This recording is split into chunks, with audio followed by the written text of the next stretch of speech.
Hey everybody, welcome back to The Engineered Angler. My name is Franco. I'm a professional engineer, a lure builder and lure designer, and an avid angler. And I make these videos to share some of the lure building tricks and techniques that I've come up with and learned along the way, and to add a little bit of engineering and physics to the art of lure making. And for the last few weeks, I've been kind of hung up on making and even reviewing swim baits. And that lure is the result of a design we came up with where we can make the swim bait in multiple parts with the center joint being sort of a universal piece. So I could mold as many as I wanted, and the lure could be just a simple two-piece without the centerpiece, or you could add as many of the middle pieces as you want in there and make it as long as you want. And when I made the silicone mold for these guys, I didn't include any way to put a tail fin on there, whether it be a soft one like this one or a hard one like this one.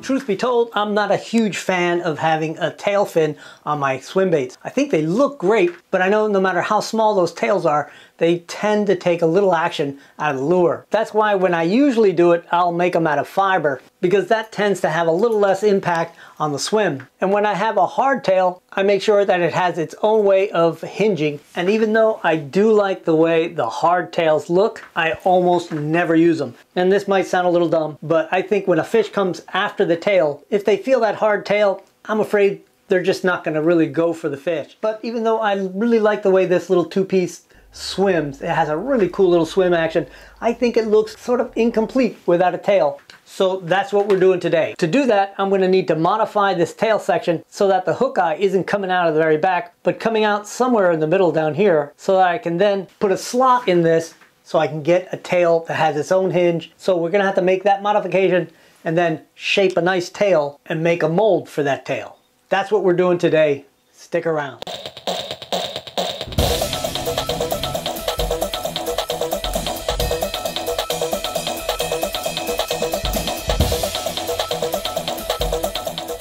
So to modify where that tail hook eye is going to be, I made this little harness, and it incorporates the lead that it needs to have inside this thing to properly weight this tail section. The only other thing I need to add is this stainless steel pin that forms the hinge pin hole that goes through the body. And with the hardware in place, I can just close the mold and we'll pour that tail.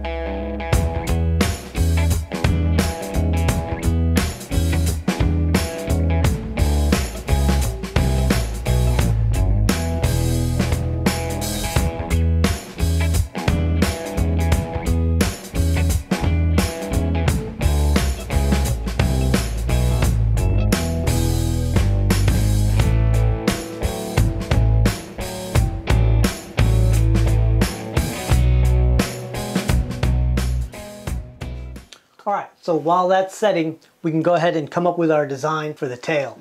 So I've gone ahead and sketched up some little sort of generic tails, just some different shapes and sizes, and I'm just going to go through and see which one I think is going to look the best. This one's nice, but it's a little too big. I tried there with a little bit of asymmetry and I don't really like it.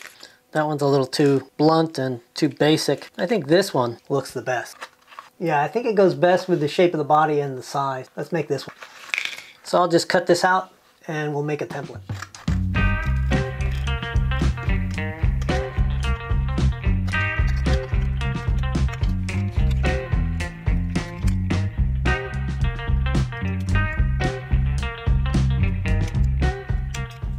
Now we just got to transfer it on some wood. And I happen to have this little piece of pine that I had ripped on another project. And what's nice about it, it already has like a little natural taper to it.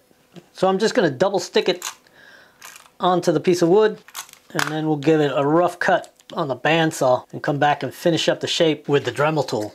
So let's go cut.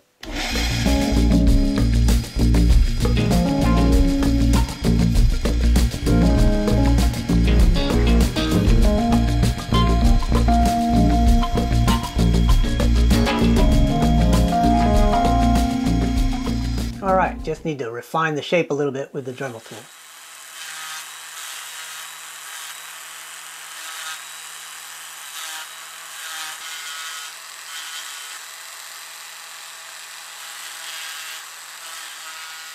Alright, yeah, I think that's going to look pretty good.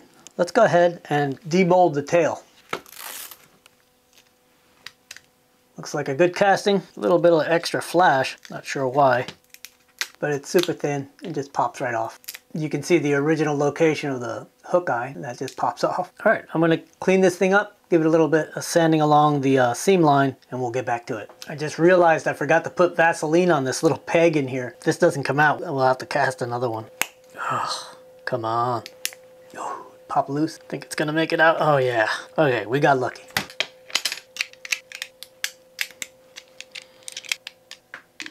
All right, before I get too far along cleaning this thing up, I need to cut a groove right in here that will receive a little horizontal piece here that will just slide into the slot and be pinned in and be able to pivot. So let me cut that first.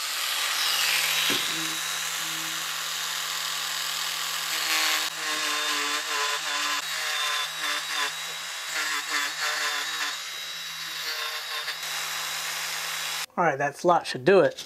Popsicle stick fits in there with just a little bit of slop, so I can be sure it's not going to jam up and it'll pivot along with the tail.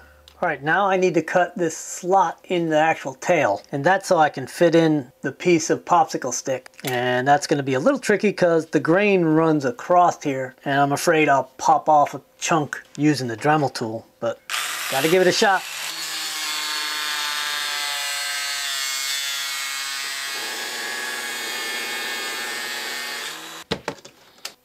All right, there you go. Now I need to glue it in and shape it. On second thought, before I glue it in, I'm gonna go ahead and shape it more or less how I need it to taper down towards the tail so it looks a little more natural.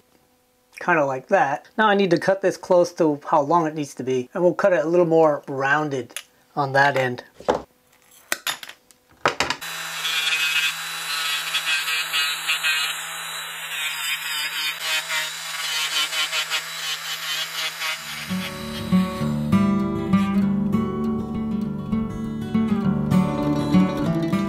Now I'm going to go ahead and just drill the hole for the pin that's going to be the hinge pin for that tail. I'm just going to do this with this hand drill because this is kind of delicate work. And I'm not going to go all the way through on the other end because it just doesn't need to.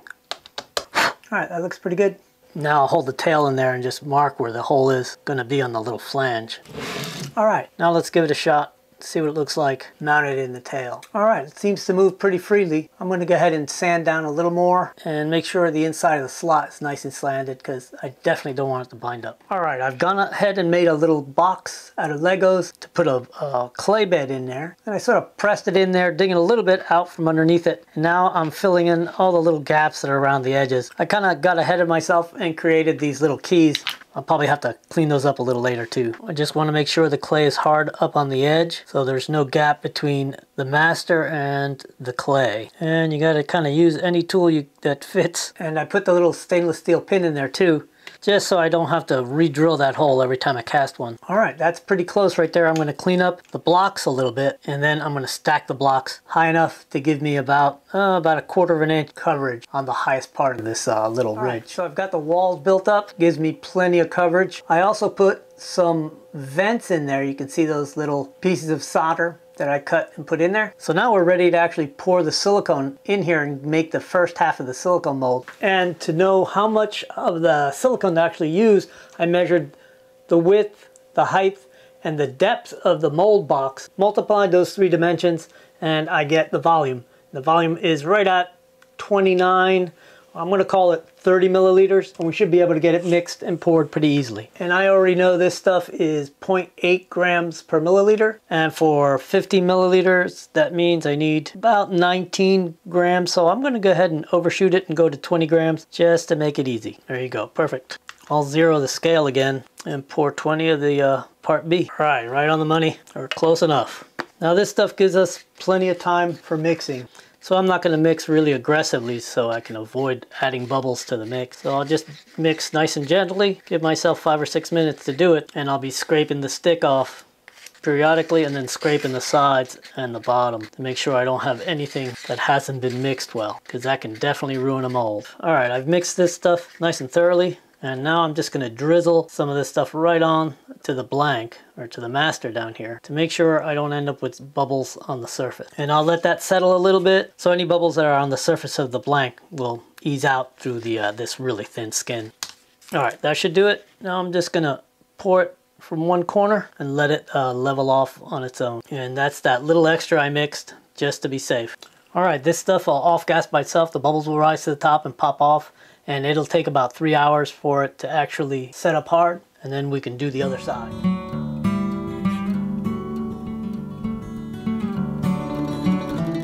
Alright, it's been a few hours.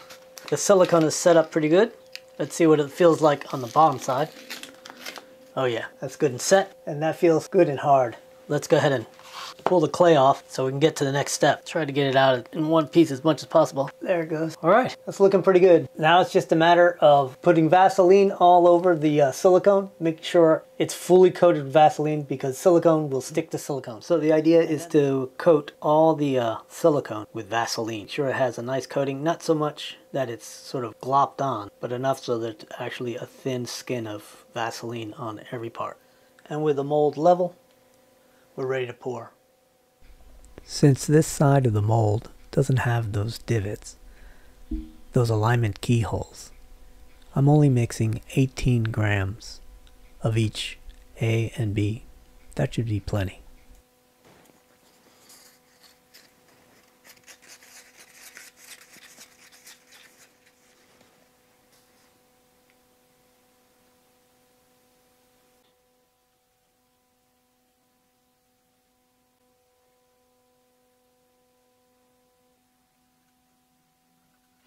And you can see the bubbles just popping off at the top. And while we're waiting for the silicone to set, I'll stoke the bonfire.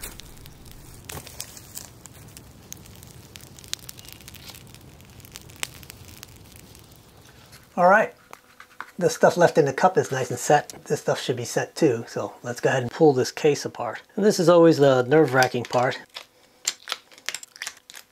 Finding out if these two halves will separate and aren't stuck together. Feels good. Well, it looks good. Guess I did a decent job with the Vaseline. It feels a little sticky. Oh, there it goes. All right, looking pretty good. All right, I'm going to clean this up a little bit and we'll go ahead and pour our first one. Our little sprue formed perfect. I just need to stick our little pin in there so it forms the hole through the tail hinge. Put this together and we can pour it.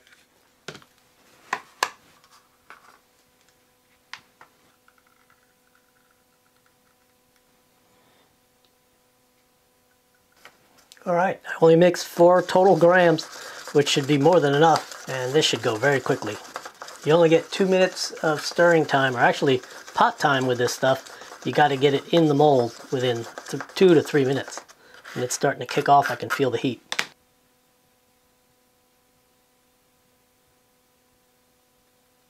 Alright, now it's just a matter of waiting another 10 minutes for it to set up. Alright, it's set up. Let's see how the first one comes out. The vents were definitely working. Let's see what it looks like. Hopefully we don't have any gaps. Oh, it looks pretty good. All right, looks really good. I just need to do a little sanding. That's looking pretty good. Let's take this thing to the paint booth.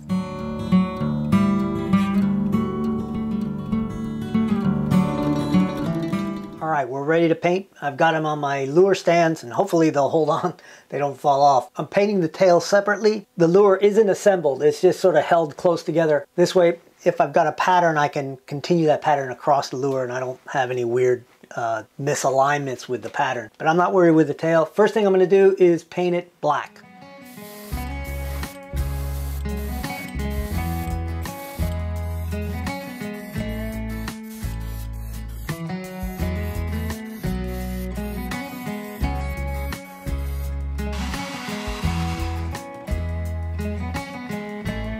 I'm going to start off with a silver scale pattern.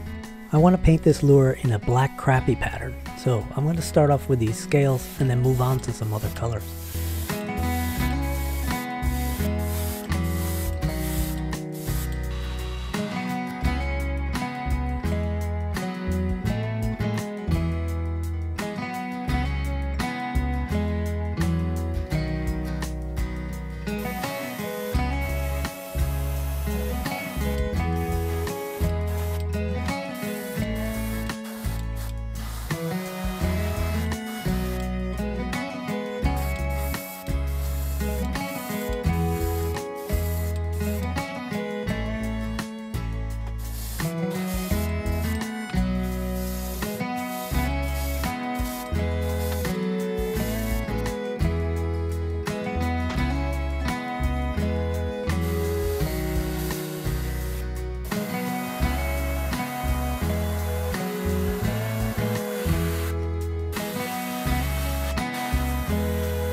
All right, I'm pretty happy with that. That looks pretty close to a black crappie, at least the ones in my lake. Now I'm gonna add just a little bit of red on the chin, and then I'll give it a couple of coats of the Minwax polyacrylic as a mid coat or a paint sealer, and then we'll clear coat it.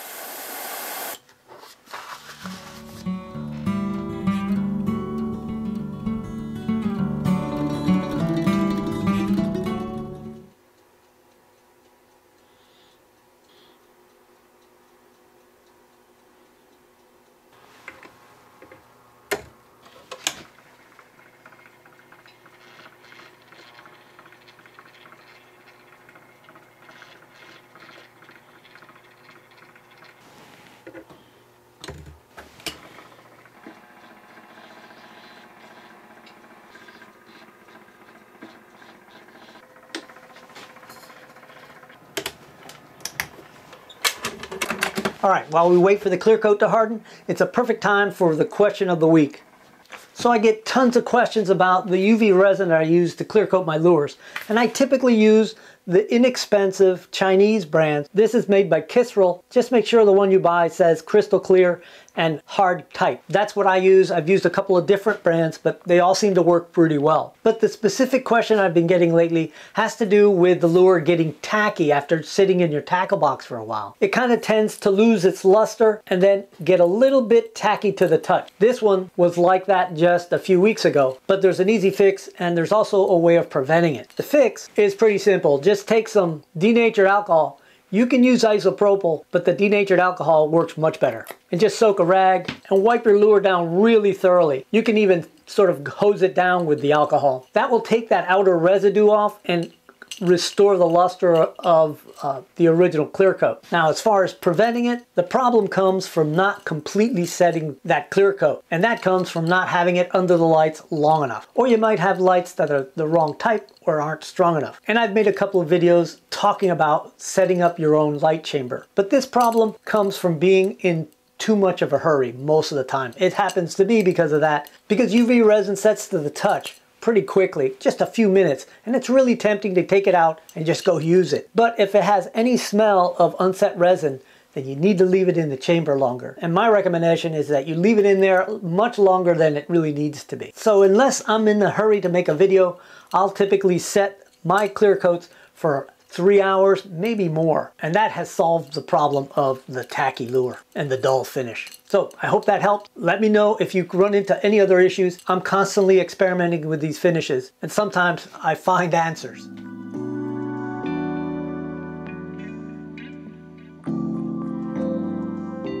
We're out on the water.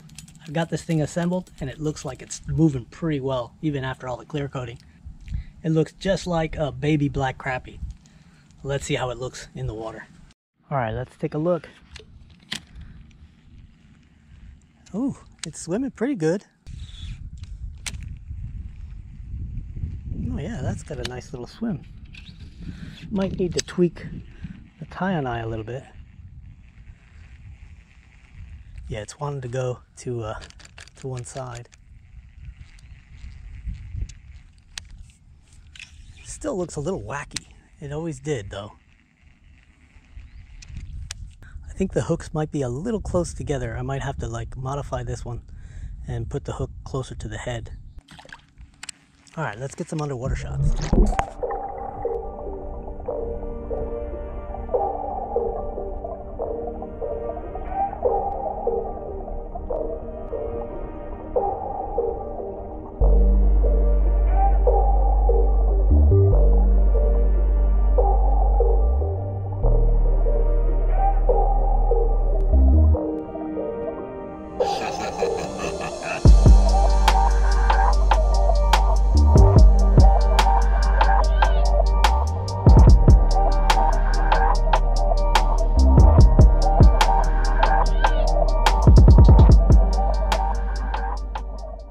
Well, it's starting to rain. I don't think I was going to have any luck today anyway. Thanks for watching. Don't forget to give me a thumbs up if you like these kind of videos, and subscribe, and do me a solid and share this stuff with your fishing buddies.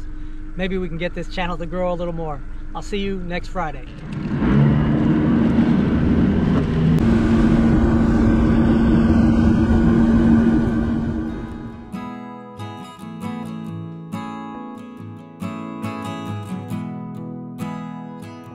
And I make these videos to share some of the lure building ticks.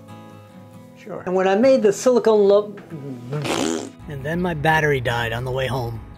I just had to stop at McDonald's.